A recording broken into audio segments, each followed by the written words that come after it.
Hi there, all you Figgy fans out there. It's Kevin again from the Figure Owners Club. It's great to be with you. Wanted to do a very quick video on the engine bay because it's not something we tend to look at very often, is it? And unless things are going wrong. So I've been spending a bit of time over this lockdown to try and improve the engine bay on Bell, and I've sort of learnt a few little tips and a few little hacks, if you like, as to how to make the engine bay look really fantastic. Boom, if you like. You know, here I'm going to go through them now with you, and hopefully you can learn a few things. So one of the things I did learn, little tip here, is a dipstick here. As you can see, you probably can't see yours because obviously it's probably all horrible and dirty, but actually the dipstick is actually yellow.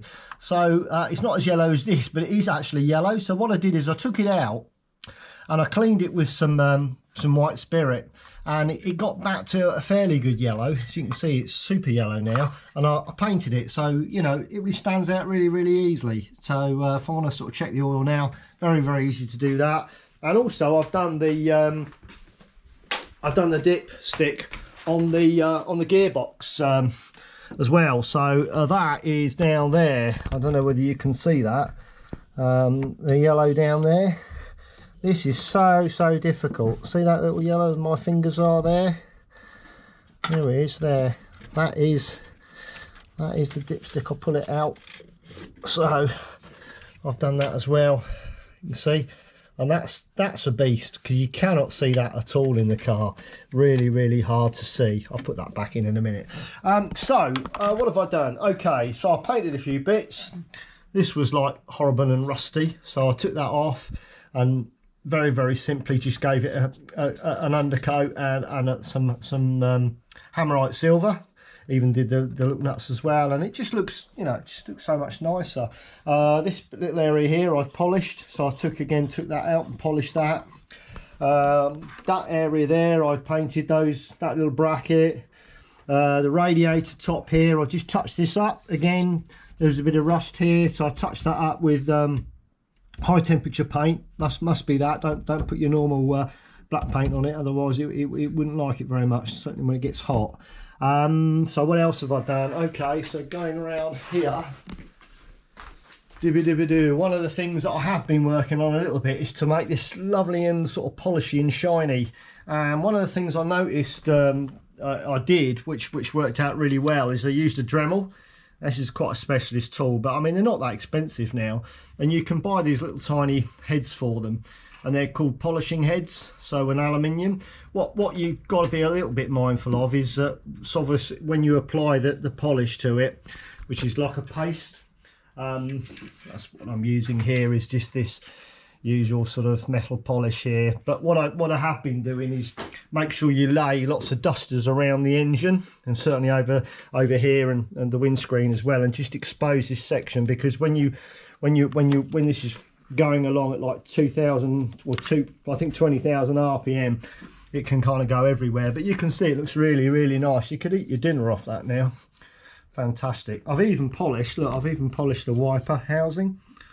I know it's a bit OCD, but you know, why not? Also, these areas here you can polish with, again, the same metal polish. And this area here, this is the brake fluid for the steering fluid here. That comes up really well, and I've done nothing for that apart from polish it with metal polish. Again, you know, £6 a tube, and it lasts forever. The other thing you can do is this area here is often pretty dirty in the car. Now, bear in mind with this is not finished the same as the outside of the car, so please be very careful with this. What I suggest you use is something like a teacup, but don't rub too hard. You just want to sort of go very carefully with it, because you can actually take the paint off on this area. It's not got this protective layer. This top coating is not on this inside, obviously, to save money. The other thing I've done, which I think is a good little tip actually, I don't know whether other people do this, but I've actually marked when the cam belt was replaced, and I've got May 2017 here, and it just gives me a little sort of prompt really to you know, to remember to replace this. You know, okay, I can get the folder out and have a look in there, but you know, who does that? We soon forget, and time flies, doesn't it, as you all know. What other things? Obviously, this is a rocker cover from the Figaro shop, which we've had a few years now, and they're still doing that. So you can, I think you send they send you one, and then you just send yours back, and there's a cost involved in painting it. But as you can see, it looks really good. The other thing I did do is I took this off, which is the shield for the turbo, and sprayed this with high temperature spray. I think that was again quite an easy job to do. So all these little jobs take, you know, I don't know, 30 minutes, something like that. But you can see how it all comes up. Even these little areas here, the little tubes here, look fantastic. So, you know, every Figaro could look like this. You know, there's nothing unusual about this at all. And it's just a bit of, you know, it's a bit of effort, it's a bit of time.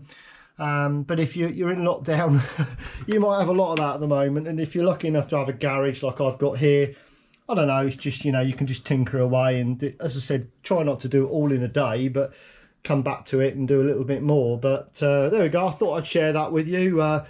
How to make your Figaro engine look as if you could eat your dinner off it, I guess is what we're saying here. So little tips, and I hope that's been helpful to you. Stay safe and love and peace to everyone. Cheers. Bye. Bye. Bye.